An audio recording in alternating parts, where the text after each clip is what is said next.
Pak Ustadz sudah lebih katakan iya lebih. Nah, itu sudah terpenuhi. Jumlah penduduk tadi juga Pak Kades sudah menyampaikan. Jumlah penduduk minimal 1.500 untuk calon desa yang baru minimal, atau paling tidak 300 kakak. Itu angka yang minimal. Mudah-mudahan Amos datang sudah di atas ya Pak Kades. Ya, berarti sudah memungkinkan dua ini. Ketiga, dengan luas wilayah dapat dijangkau. Artinya memang di sana pemikiran dapat dijangkau itu nanti pemikirannya tidak hanya pembentukan desa, hanya betul-betul nanti untuk membangun infrastruktur saja. Walaupun kita tahu itu memang menjadi salah satu tujuannya. Yang selanjutnya potensi wilayah. Kenapa potensi wilayah penting? Pemerintah pusat mengucurkan dana desa sudah hampir 70 miliar sejak 2015. Setelah dinilai desa-desa yang sudah dibentuk sepertinya sangat ketergantungan dengan pusat dan kabupaten, ketergantungan pendanaan, sehingga pusat mulai mengetatkan. Ada nggak potensi di sana di desa tersebut yang memang memungkinkan untuk dikembangkan, sehingga sasarannya nanti untuk pembentukan desa tersebut mandiri. Kenapa? Dana desa ini sifatnya stimulan program, tidak tahu sampai kapan dana desa ada. Jadi harapannya sepertinya dengan dana desa yang ada nantinya desa itu bisa mandiri. Makanya Pak Kades ya untuk prioritas penggunaan dana desa tahun 2021, salah satu concernnya di sana adalah desa wajib membentuk BUMDes. Kenapa? Bentuk kontribusi desa terhadap pembangunan adalah adanya kegiatan ekonomi kaitan dengan pertumbuhan ekonomi di sana. Makanya hal-hal ini menjadi penting, menjadi bahan kajian nantinya. Yang selanjutnya adalah peta desa yang tadi saya sampaikan. Peta desa ini yang menjadi sangat penting. Kenapa penting? Ini juga menjadi keharusan desa idealnya. Kalau peta desanya lengkap, di sana bisa dipetakan potensi-potensi ekonominya. Di sana batas administratifnya akan jelas. Nanti peta ini basisnya spasial, artinya peta ini kan bisa diakses oleh pusat. Jadi tidak hanya kita saja yang tahu luasan wilayah nanti kita ini yang akan dibangun itu. Kalau sudah ada tracking petanya, itu pusat bisa melihat kita dari sana, dari Jakarta. Itu pemikirannya. Jadi apapun yang dibangun nantinya, apapun batas wilayah, apapun yang terjadi di desa, pusat di sana bisa melihat. Jadi saat ini zaman teknologi sudah canggih seperti ini, dengan HP kita bisa lihat posisi kita, termasuk kondisi daerah. Itu sebetulnya pemikiran pusat. Jadi jangan sampai pemikiran dibentuk nanti desanya malah jadi beban. Malah jadi beban pemerintah kabupaten karena di sana ada kontribusi alokasi dana desa nanti jadi dana pusat. Karena dana pusat itu dana desa. Jadi betul-betul dikaji nanti itu kaitan dengan pemekaran desa. Nah, jadi kaitan dengan rapat hari ini, saya sebenarnya secara pribadi karena saya ketua daerah sangat apresiasi sekaligus sebagai kepala dinas. Karena saya juga ditantang Ibu Bupati sebetulnya, Pak Madi mau bisa nggak katanya 2022 sampai saya terakhir tahap periode pertama ada desanya sudah bisa di-SK-kan peta wilayahnya. Saya ditantang sebetulnya. Hanya memang tahun ini kondisi karena COVID, kegiatan di kami itu hampir ditiadakan. Tapi puji Tuhan kita tahun ini ada satu desa Asam di Kecamatan Ngapang, ada yang sudah peta desanya sudah jadi.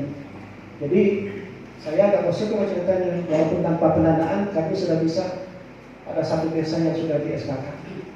Makanya Bupati juga sudah menginstruksikan setiap desa wajib memiliki peta desa. Peta desa tidak hanya sekedar peta Bapak Ibu. Peta desa dibuktikan keabsahannya dengan adanya kesepakatan. Makanya saya setuju tadi dengan Pak Suparda. Sebetulnya rapat hari ini tidak hanya wilayah cakupan Dusun Mahaya saja sebetulnya. Kenapa? Salah satu yang mau disepakati hari ini adalah batas desa.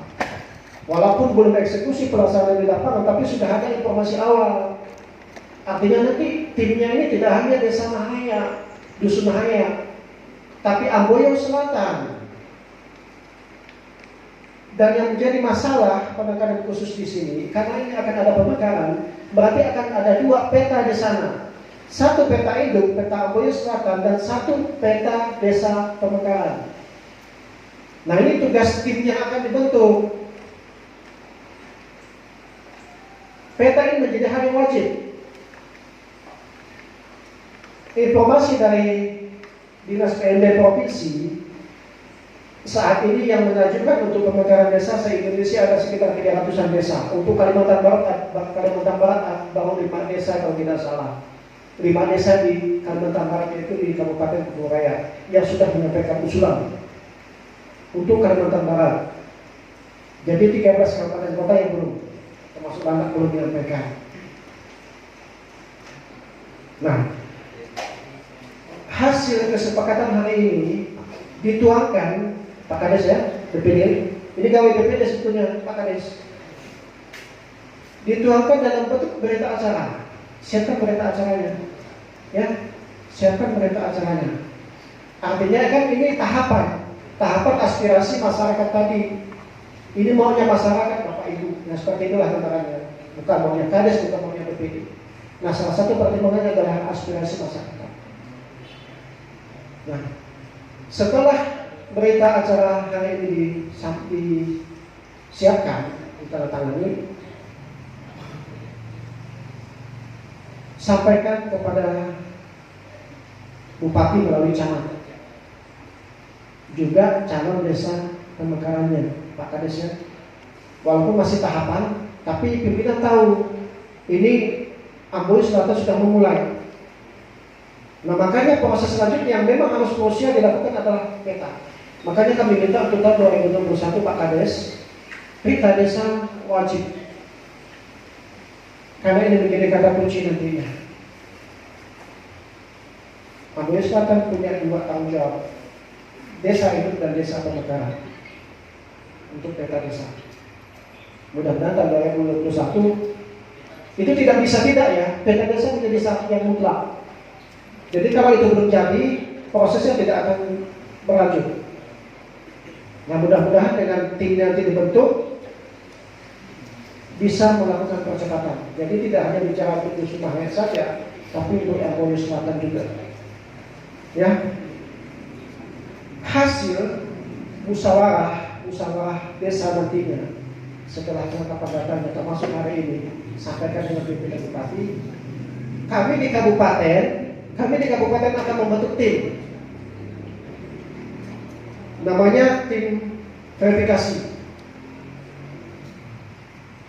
Setelah Ibu Bupati mempertimbangkan ada desa yang mengajukan permohonan, Bupati akan membentuk tim.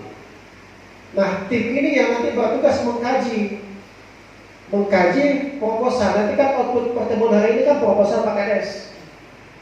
Mengkaji proposal yang nanti disiapkan kaitan dengan administrasi, kaitan dengan teknis. Salah satu dokumen administrasi, nah yang hari ini kita lakukan, nanti ada daftar hadir yang tadi kita tangani, itu wajib berita acara, dokumentasi kegiatan, itu disimpan. Nah, tahapan selanjutnya, jika direstui dan sudah disepakati dan sudah lengkap, tim verifikasi akan mengecek kelengkapan administrasi, mengecek kelengkapan teknis.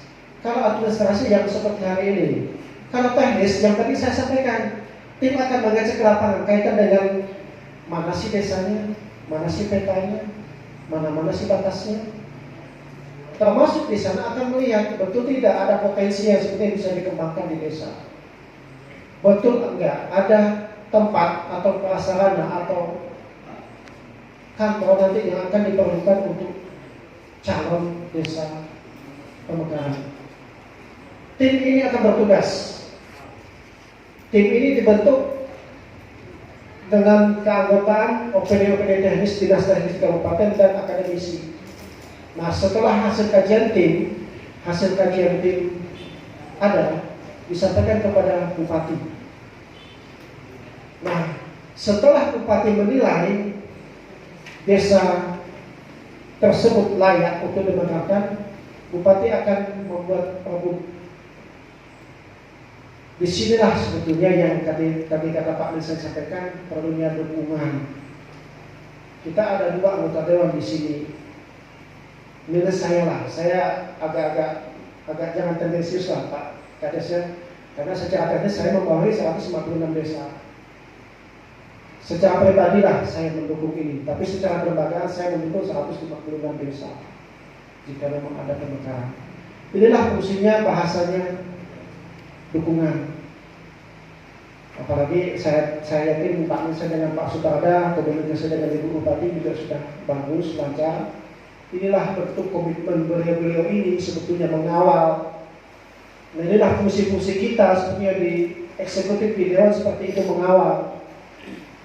Nah, setelah oke kata Bupati menerbitkan peraturan Bupati.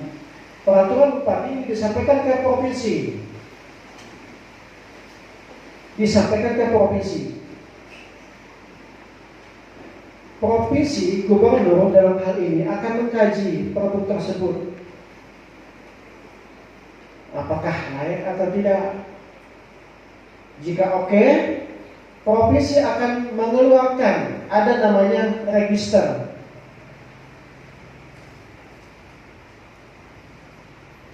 Register desa, kode register desa. Itu tahapannya. Nah, setelah gubernur membuatkan kode register desa, bupati dasar surat gubernur tersebut membentuk tim dan menunjuk, ada namanya PLT, Kades Pemekaran. Tugas PLT Kades inilah yang sebetulnya krusial. Kenapa?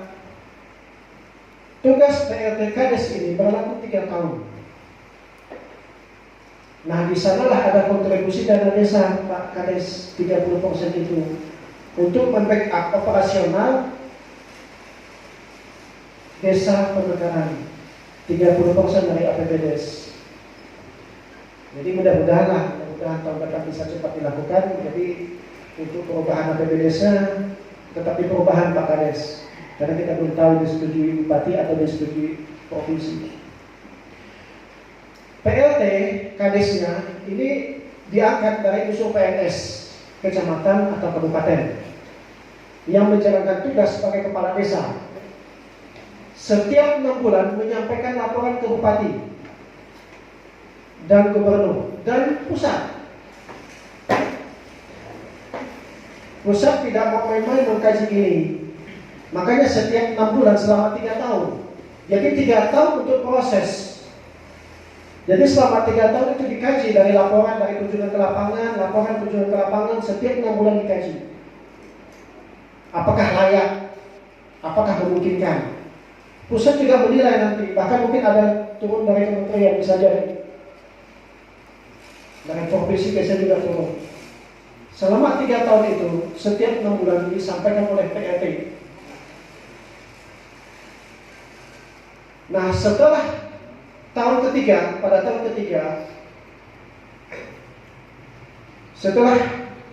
ketiga, bupati akan mengeluarkan rekomendasi. Proses selanjutnya adalah ke pusat, ke Kementerian Dalam Negeri. Nah, di sanalah yang tadi kata Pak Minsen itu ada namanya penamaan apa Pak Pedi? Kode desa ya. Kenapa kode desa penting? Kode desa itulah yang sebetulnya dasar untuk memberikan dana desa dan register. Nah ini yang tidak bisa tidak memang harus dilakukan oleh kementerian. Makanya kenapa prosesnya panjang? Karena nanti ada konsekuensi pendanaan dari pusat melalui dana desa. Nah setelah turun kode desa dari Kemendagri, Bupati menyusun membuat perda. Nah disinilah fungsi kawan-kawan di legislatif. Perda pembentukan desa. Yang setelah perda diterbitkan akan ada pemilihan kepala desa definitif. Itu mekanismenya. Jadi memang tahapan ini yang simultan harus kita lakukan. Perlu keberpihakan, perlu dukungan. Karena prosesnya sampai ke pusat sana. Kuburaya saja sudah 2 tahun yang 5 desa ini. 2 tahun kalau tidak salah. Ini dah tahun ketiga kalau tidak salah Kuburaya. 5 desa di Kalimantan Barat. Jadi itu tahapan-tahapannya. Saya bicara teknis di sini. Nanti pada saat sesi diskusi, saya mohon maaf mungkin tidak bisa sampai selesai acara.